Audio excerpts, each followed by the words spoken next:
Well, if these were my inner thoughts, what would you say? If they were my outside thoughts, what would you say? These are my little test sheets of paper that as I'm fixing fountain pens and trying them out, I think all I need to do is do this. I don't have to actually have a big, clean, white piece of paper. I'll wait for another pen to test on that, but this one is kind of, these conglomerations of doodlings kind of are fun to see what happens with them. Zoom in here. If I can do this.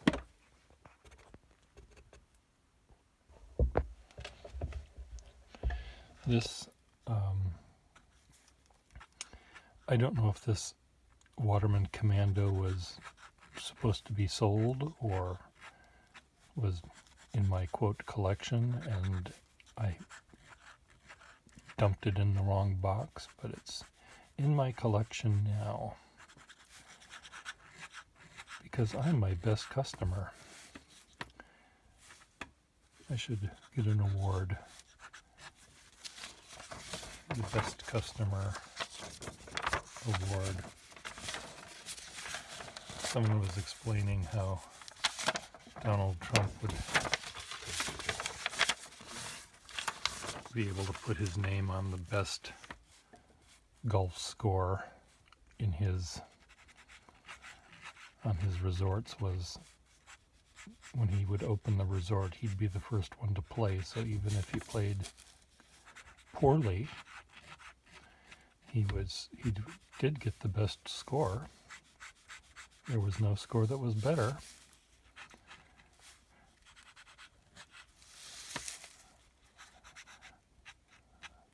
So I'm my best customer because I'm the only one that can buy pens from me at the moment, the way I like to sell pens. It's hard to sell pens through the mail because there's so many different, if you were buying a yellow duofold with a price sticker, senior, that's easy. If you want a tooth-marked black Esterbrook missing a clip, but you like a nib, that's really hard to sell that pen. I mean, not to make sure the pen goes into the right hands, I mean. Nibs are so goddamn personal. Anyway, so why do I like this nib? Let's get a clean piece of paper. A clean-ish piece of paper. This is an old ledger piece as well from 1893, it says. Like you can see the watermark. Can you see the water? There it is. 1886.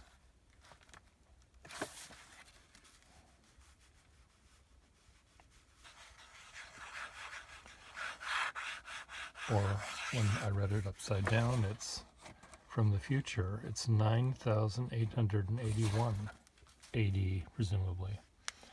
So this is one of those nibs that I like, really, really fine.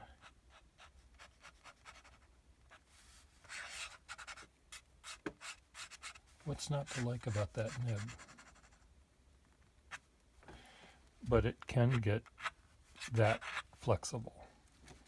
Now, on a scale of 1 to a million, that's not very far, but the range, of course, between that and that is really quite sweet.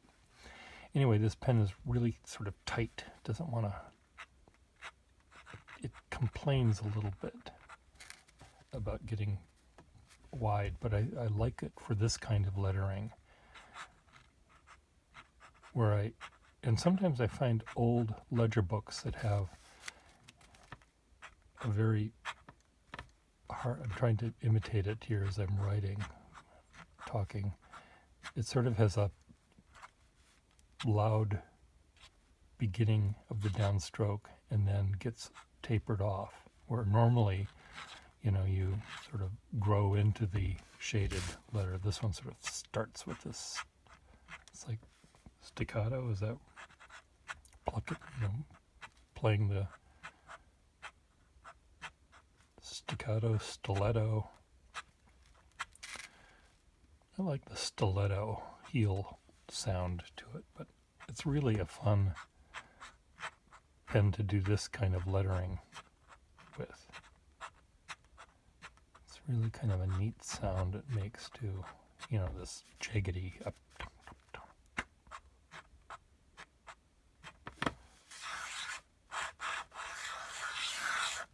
As opposed to that kind of a sound.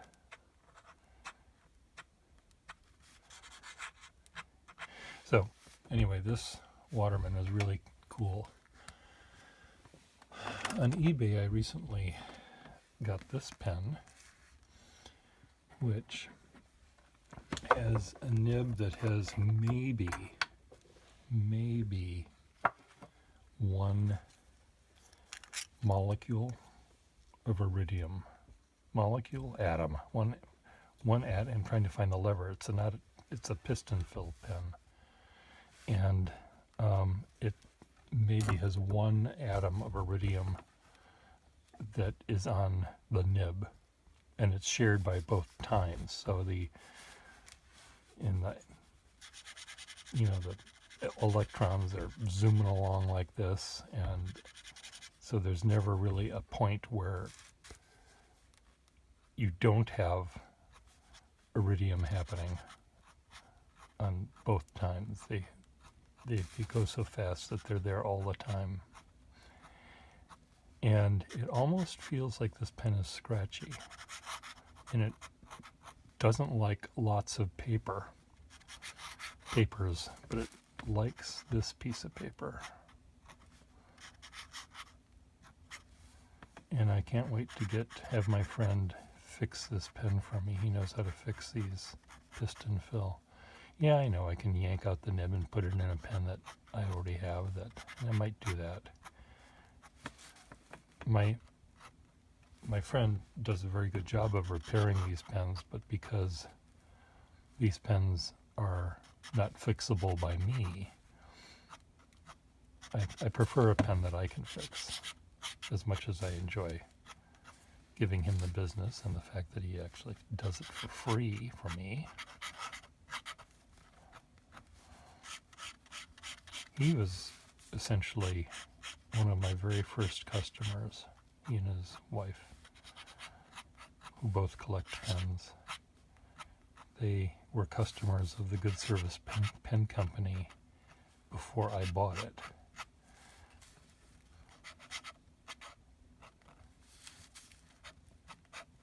There's a story about that somewhere. You can look it up. But anyway, this one is similar to that Waterman, except it really doesn't want to play that flexible game. It can, but this one's grandfather was a really flexible nib, and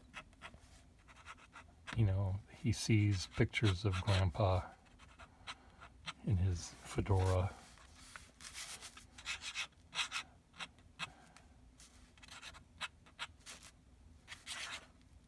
writing beautiful Ansarian script notes to Grandma.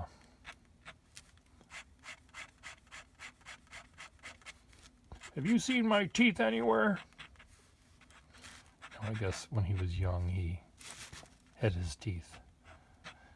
But this one, pens like this I love them, absolutely love them. It seems like they really want to be a fine nib to do really fine accounting, but the genetics make sure that they have flexibility in there. And they were flexible. I mean, just look. Let's see what happened in 1880.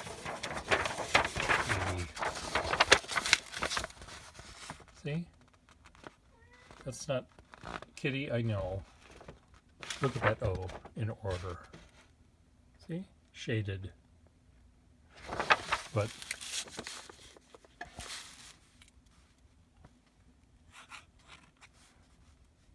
okay, I can't. How did they do that? They started the O here. Like that, I guess. Oh, there we go. No, that's not how they did it. That's how I do them.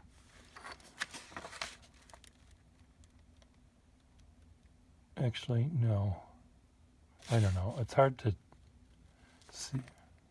see where that O starts.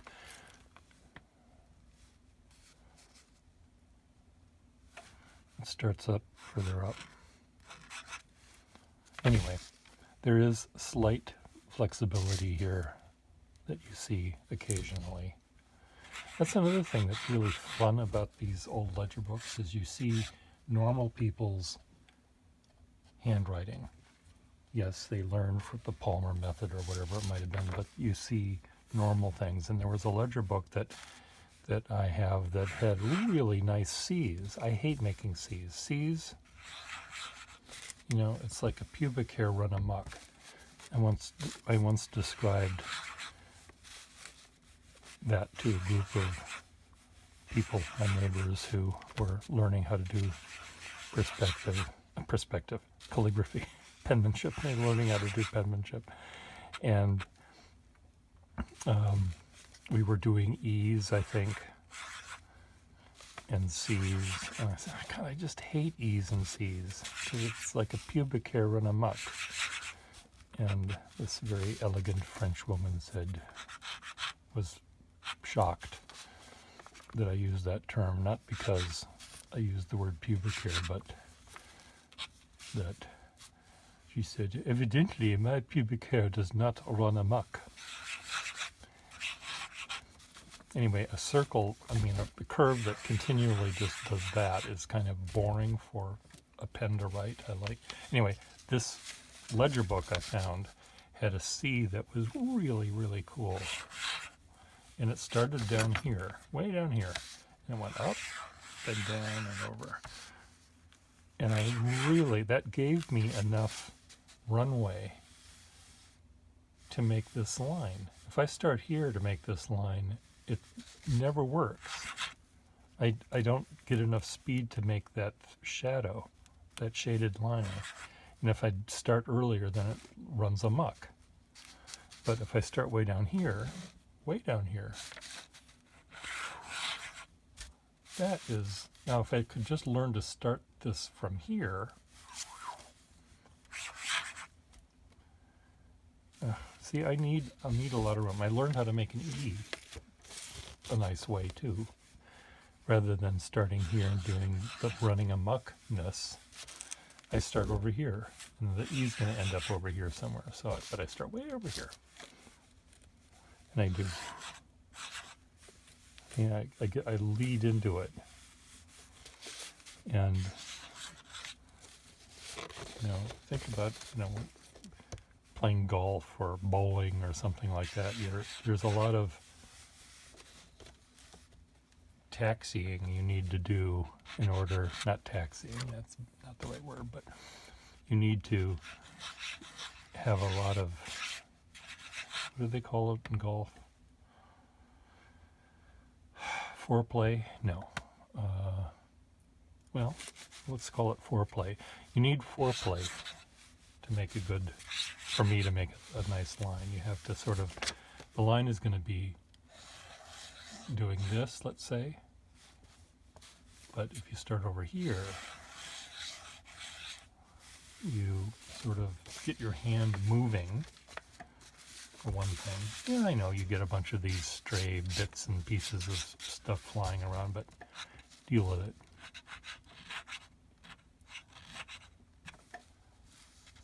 You know, if I were deaf, I don't think I'd enjoy writing with pens. I love the sound they make.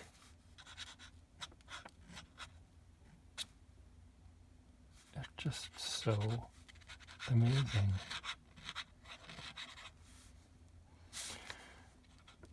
I love getting up early in the morning, which is, it's not 6 yet, not 5 yet probably.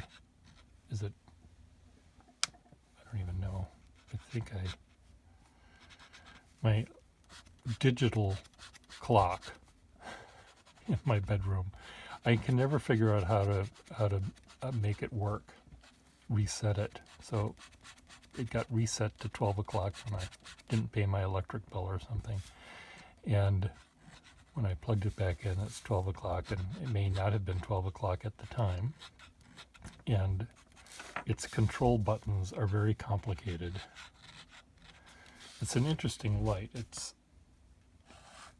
I think was meant to be mounted on the wall behind the headboard, and it has two lamps, and then it has a clock in the middle. And these are adjustable, so you can look each, if you're with a partner, each partner can have the light. It's like the overhead lights on an airplane. Well, I've mounted this on my ceiling because I don't have a wall behind my bed, and in order for me to reset the time, I need to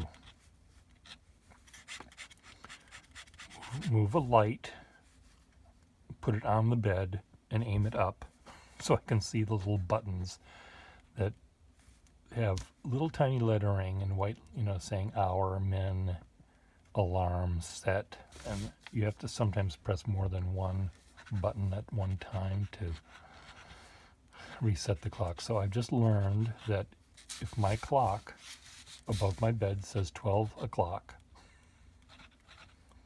it doesn't always say 12. It's not just blinking. I've fixed that element. But if it says 12 o'clock, I can get up. If it says 11 o'clock, which means 3 o'clock, I can maybe try to sleep another hour. But if it says 12 o'clock, it's time to get up. And there's no noise. There's no construction noise from outside. There's no neighbors with their barking dogs, and there's no telephones ringing, and I can just listen to the sound of my pens. And if I were able to, I suppose I could tape over, add the sound later, the soundtrack later to my video, like some professionals do, but I'm not a professional.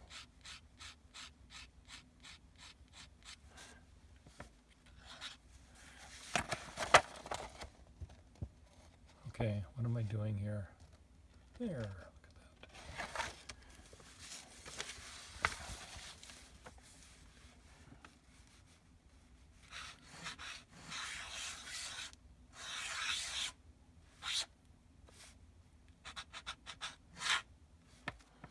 I once tried to play a symphony with my pen. Da da da da da da da da.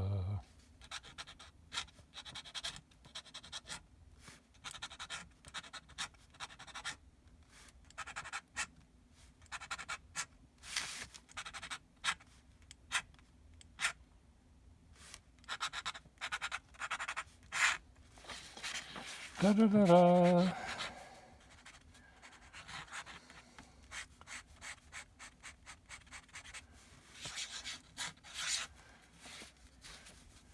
I get to the end of my symphony. Plump, plump, plump, plump, plump, plump.